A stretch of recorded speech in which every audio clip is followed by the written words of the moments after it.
Hello, my love. Good evening. Did you sleep well? And so did I. Although, I kind of miss a little bit how you used to sleep at night.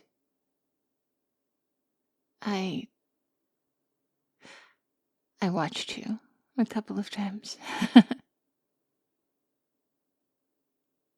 Oh, I don't know. You didn't do anything particularly interesting.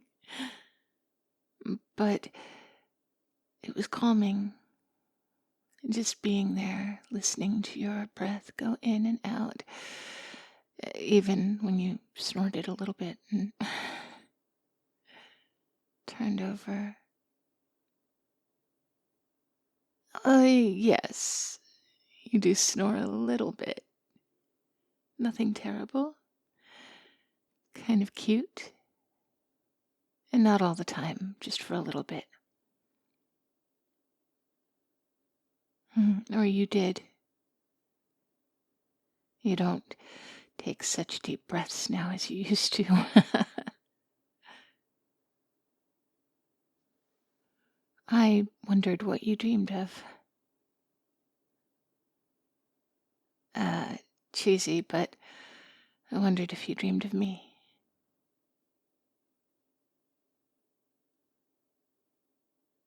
No, there was never any indication.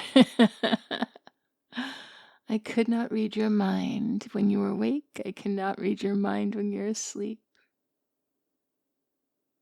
Although, I got pretty good at reading your expressions, didn't I? You don't usually have to talk for me to know how you're feeling, or at least have a good idea. There's so many things that you don't have to say that just come across in the hesitation of your words when you have something to say to me that you don't want to hurt me with, but you need to tell me. Like when you had to tell me that not all of the blood dolls we pick up are interested in a history lesson on the details of westward expansion. Not everyone wants to know the history of their town for 200 years before they arrived in it. Sometimes people just want a quick bite. No, it didn't hurt my feelings. I have long known that I go on for a little bit too long with it all. But I've also known that you kind of like that about me. So it doesn't matter if other people don't like it. I don't have to talk to them. I don't have to live with them. I don't have to wake up next to them in the evening. So long as you like me, I'm good. It's not just me who can read you, though. You have shown an uncanny ability to pick up when I'm feeling a little stressed. Before I even recognize that I am. When I have that little tightness in my chest that makes me hold my breath for a bit and then have to breathe in deep. You pick up on that the moment I do it. Before it's even been a conscious thought for me, you pick up on it. I don't know if you've always been that way with everyone, but I know that's how you are with me. Sensitive to the things that stress me out before I even realize that I'm being stressed. Compassionate to the things that bother me before I've fully recognized that I'm bothered. And you also know when that breath that I take means that I am in an absolutely wonderful mood, and I have something exciting to tell you. I don't know how you do that. I don't know how you tell one sigh from another. Is it the pace? Is it how quick? Is it how deep? Because you've done it on the phone. It's not even something that you can see my expression and read. You just know.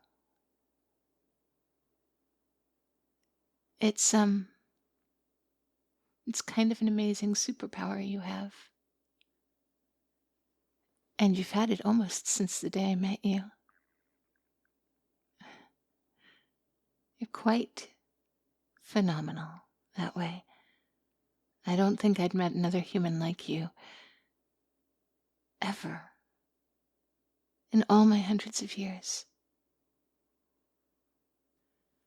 I can't imagine I'll meet another like you ever again.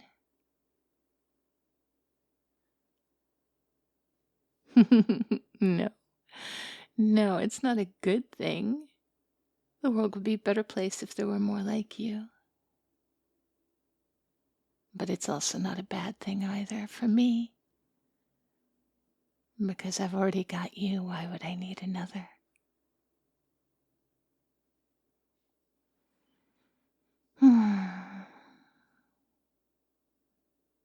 You know, it's coming up to outdoor weather for us. Well, for most people, the summer when things are warm and the days are long is a great time to be outside, enjoying the heat.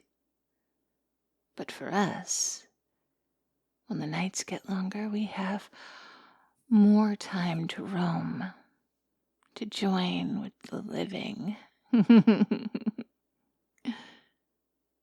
It always makes me laugh. The living. What are we if we're not living? I don't think I've ever had a life as good as this.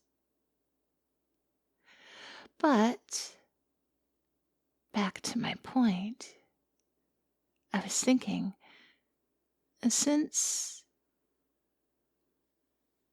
we're coming into some long nights, maybe we could, I don't know, go vacation down south?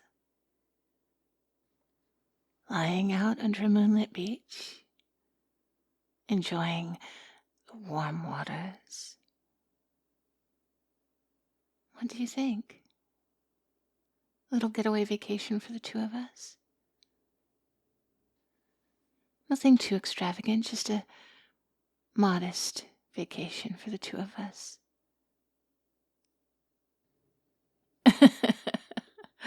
Yes. Away from David.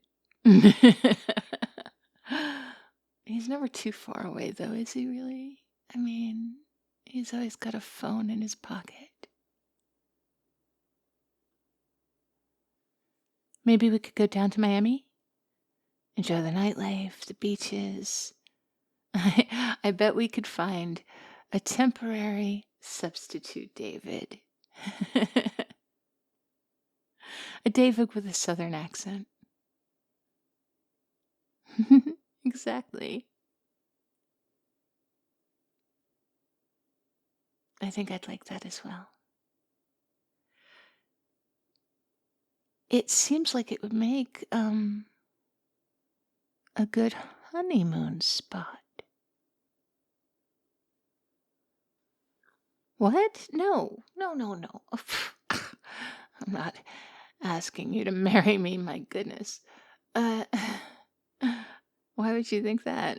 I was just saying, just saying. It seems like the kind of place that people go after they've gotten married. It seems like a nice honeymoon spot. Someplace tropical and warm and what have you. Good place for people who have just committed themselves to each other until death do they part. And, that for you and I, wouldn't be quite the same deal, would it? So no, I'm not asking you to make that kind of perhaps eternal commitment to me. That would be a huge step. And really, how long have we honestly known each other? I mean, we've been very close. We've gotten very close very quickly. I'll not deny that. And certainly it feels like you hold my soul. But I wouldn't ask you to make that kind of commitment. That would be um wait, what would I say yes if you asked? Is that what you're asking me? If you asked me, if you asked me, like if you asked me, you're asking if I would say yes. So specifically, if you ask me to marry you, that's what you're asking. If you ask me to marry you, would I say yes? Okay, so so you're basically asking if you ask me to marry you, would I say yes? Yes. Yes. I'm sorry I teased you. Yes, I would. I would. Don't tickle me. You're going to make me snort.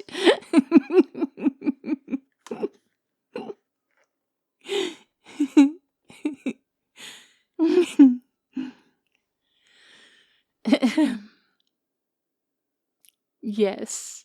If you asked me, I would say yes. I mean, you know, if you asked me. If. Hmm.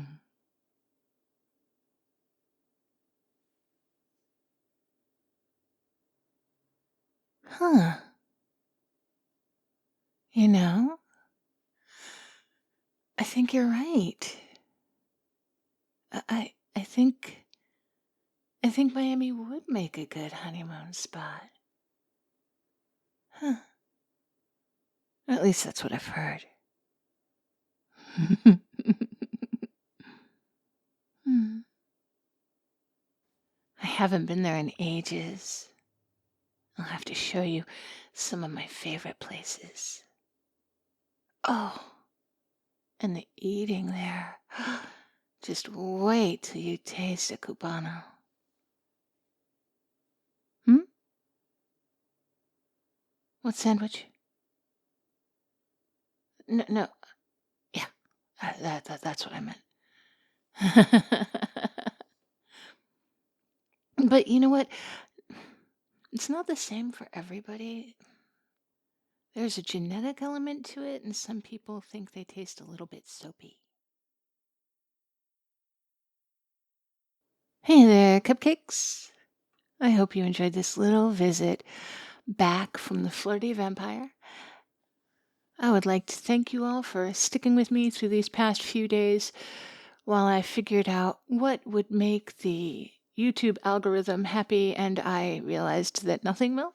But it's okay. What I can do and what I have been doing is churning out a few videos a day to get a week ahead so that I have time to post my videos and get that automatically rejected, and then I can appeal it and take a few days to have it looked at by a human being who will say, oh, that's okay. And so one by one, I'm getting my videos approved and back on track. And so it just means that I have to be a week ahead. And, hey, that's not the worst thing in the world. There are worse problems to have in the world.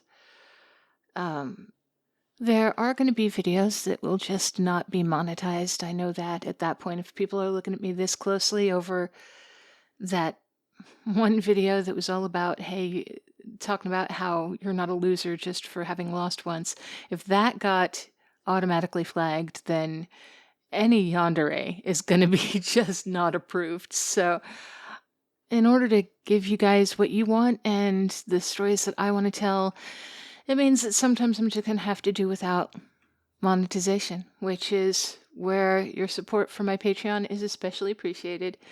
It will allow me to continue doing these things.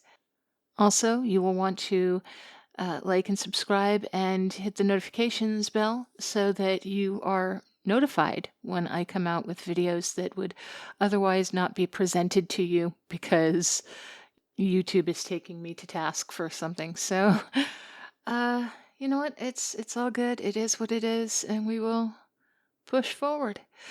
But as always, thank you very much for all of your support.